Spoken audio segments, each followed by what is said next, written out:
রান্না করার জন্য চিকেন আনতে গিয়ে তো অঙ্কিতার বাবা বিরিয়ানি রান্না করার একদম কড়াই নিয়ে আসছে। তো এটার মধ্যে আজকে সেই চিকেন দিয়ে বিরিয়ানি রান্না করলাম, তাই ভাবলাম যে আপনাদের সাথে বিরিয়ানি রান্না করাটা শেয়ার করি। তো এখানে আমি চিকেনটা নিয়ে নিছি, তো চিকেন তো একদম রেডি করে নিয়ে আসছে। তো এখন আমি হচ্ছে ধুয়ে পরিষ্কার করে নিব, এখন হচ্ছে চিকেনটা রান্না করে নিব। তো আমি কিন্তু চিকেনটা আগে সব মশলা দিয়ে মেখে রেখে দিছি, এখন হচ্ছে বসায় দিতেছি। তো কড়াই আগে তেজপাতা আস্ত গরম মশলা দিয়ে দিছি, এখন হচ্ছে পেঁয়াজ কুচি দিয়ে দিছি, পেঁয়াজটা ভালো করে ভেজে নেব। পেঁয়াজটা ভাজা হয়ে গেছে, তো এখন হচ্ছে আমি চিকেনটা দিয়ে দিলাম। আমি কিন্তু বিরিয়ানি রান্না এত এক্সপার্ট না, তবে আমি যেভাবে রান্না করি সেভাবে দেখাইতেছি। তো যেভাবে রান্না করি ভালোই হয় খেতে। চিকেনটা কষানো হয়ে গেছে, তো এখন হচ্ছে ঝুল দিয়ে দিলাম। তো ঝুলটাও কিন্তু জাল হয়ে গেছে, তো একটু ঝুল রাখছি, তাহলে কিন্তু পোলাওর সাথে একটু ঝুলটা মিশলে ভালো লাগে আর কি খেতে বিরিয়ানিটা। তো এখন আমি হচ্ছে এই যে নতুন পাতিল বসাই দিছি, বসাই এটার মধ্যে তেজপাতা আস্ত গরম মশলা দিছি, দিয়া হচ্ছে কয়েকটা শাহি জিরা দিছি, দিয়া পেঁয়াজ কুচি দিয়ে দিছি।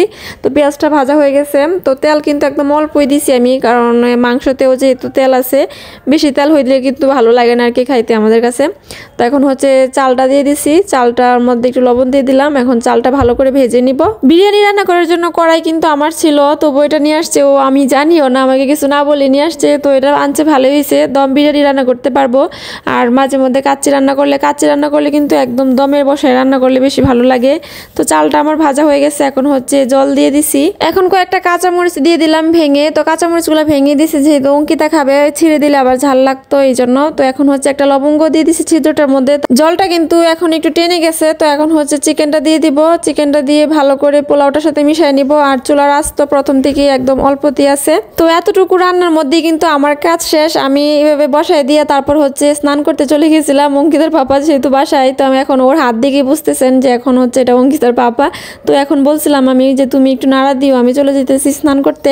তারপর ওই নাড়া দিছিল, নাড়া দিয়ে এখন হচ্ছে রান্না হয়ে গেছে কিন্তু। তো এখন হচ্ছে একটু ঘি দিয়ে দিতেছে, ঘি দিয়ে তারপর হচ্ছে চুলা বন্ধ করে দিয়ে দিবে।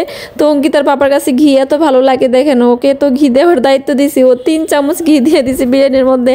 তো ওর কাছে ঘি একটু বেশি ভালো লাগে, তো ঘি বেশি হলে সমস্যা নেই, ভালোই লাগছে, ফ্লেভারটা ভালো আসছে। এখন হচ্ছে আমাদের খাওয়ার পালা, তো আমি প্লেটে বেড়ে নিতেছি। তো বিরিয়ানিটা দেখুন কতটা ঝরঝরে হয়েছে, তো যেমন ঝরঝরে হয়েছে খাইতেও তেমনই ভালো হয়েছে। তো ভিডিওটি কেমন লাগছে জানাবেন, ভালো লাগলে অবশ্যই লাইক কমেন্ট করবেন। সবাই ভালো থাকবেন, টাটা।